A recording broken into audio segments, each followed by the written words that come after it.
دغه مطالبه وکړه چې په دې خاوره زه دا کلمه غواړم چې لا اله الا الله محمد رسول الله نور څه شی نه غواړم.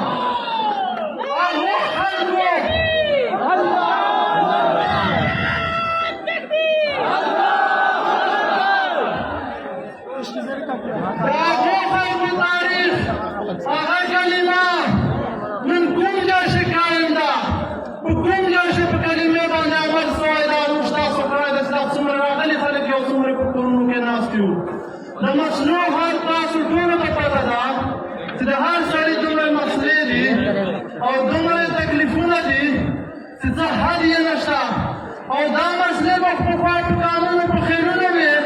او نن سبا زموږ ستاسو په کورونو رسېدلي دي موږ ستاسو په کورونو کې جوړې دي د دې په شپږ باندې درې شله کالو کې څه حال راونوتلی او د کوم چې دا خلک د موږ خلاف دي هغوی هم دا کوشش ده چې موږ ستاسو په احتجاج او په دې په شرم مجبوره کړي لکه څنګه چې د 9 مۍ واقعه نن دوی په تاریخ نمانځي دغه شی دوی دا خلک په دې شر په شر منسوبوي او دغه شی منسوبې راوړي د دې وطن ته دا منسوبې د موږ په ګټه نه دي د موږ بچو په ګټه نه دي مړانه والي نسلونو په ګټه نه دي په تاسو چې تشدد طرف ته لاړ نه شئ تکون طرف ته لاړ نه شئ ما تاسو دې خلکو نه دا خواسته چې موږ ټول دا وګړه تاسو سره یو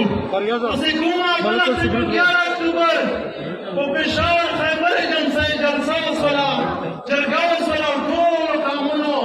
اتیا کلیزه جرګه وسوله وټاکله د هغه تړون او هغه خلاف ورزي ونه کړئ او هغه باندې دا خواست کوم چې په دې نه کېږي چې ما جرګه وسوله او ختم سوله موږ تاسو ټولو ته پکار ده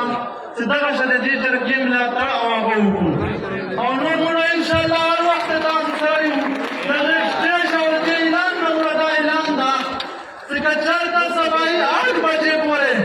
جمشید خان یې له جرګې ته راورسوو رها یې کړو نو موږ تاسو به خپلو کورونو ته ځو او که رها یې نه کړه موږ تاسو به له دغې نه قدم اخلو لکه څنګه یې پرې پکې حاجي میرزلي خان